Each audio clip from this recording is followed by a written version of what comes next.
Here's the bits that we're going to need for today. Now this is a template, and the reason we need the template is that if you have a look, the hatch is actually too big to sit in there, so we've got to cut a little bit off the hatch, and we'll show you how to do that, and the template here makes it a little bit easier, and you can see that there. We'll show you about that later. But to make the templates really easy, all you do, just get yourself a piece of A4 paper. It's big enough, just crease it in there like that. Get yourself a pen and run it around like that, and that gives you a good place to start. And then ultimately you can just recut it to cardboard like this piece here, and that just sits in there just like that. Okay, you can see that I've taped the cardboard template to the hatch, and I've just done this to show you a few things. I've laid the hatch out in such a way that I can maximise the screw down points, because we're going to lose a few pieces here, being that top and bottom one, which will obviously be the piece here and the piece here. So we need to maximise the screw down points on the outside of it to make sure that we can make it completely waterproof. And this seems to be the best configuration that we've been able to come up with. And so what I'll do now is I'll scribe that and at the top of the bottom and cut it out with a jigsaw, and I'll show you how it fits. You can see the cut out piece now,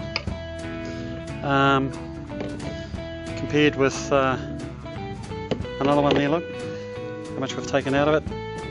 Looks a bit funny shaped, but it certainly does the job, and as you can see it just sits in there. Might need to be tidied up a little bit later, but certainly gives us a good place to start. We've now got to mark this hatch cover so that we can start cutting some holes on the kayak. The trick to it obviously is just to run a pen around the inside of it like this. Just line it up properly.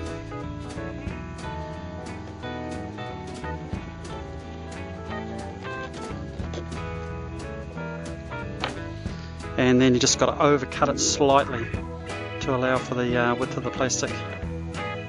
What I use this stuff here called Sally's All Clear, and just make sure that you give everything a bit of a clean down with the spirits. We have a stuff down here called methylated spirits. I'll just give that a wipe down, let it dry, and then I'll just fill the back of that with as much of the stuff as I possibly can, and then just screw it into place. Okay, what we've done is we've put some of that normal gaps in there. We've got plenty on there, as you can see, and you can always wipe the excess off, so it's better to have too much than not enough. And so all that's matter now is just popping that into place. And as you do it, give it a twist as well, because it just binds better.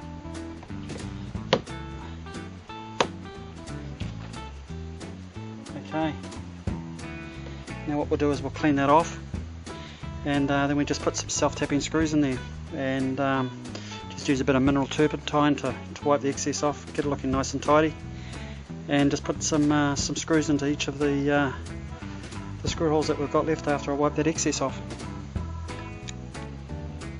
Okay guys, that's it basically done. I'm all cleaned up, ready to go. As you can see, the screws that I've used are really short. There's one there, just a self-tapper, just to help bind it in the corners. There's lots of silicone there, and if that the Sally's All Clear stuff that we use, it'll sit like concrete, and the screws really just help pull it down onto the plastic.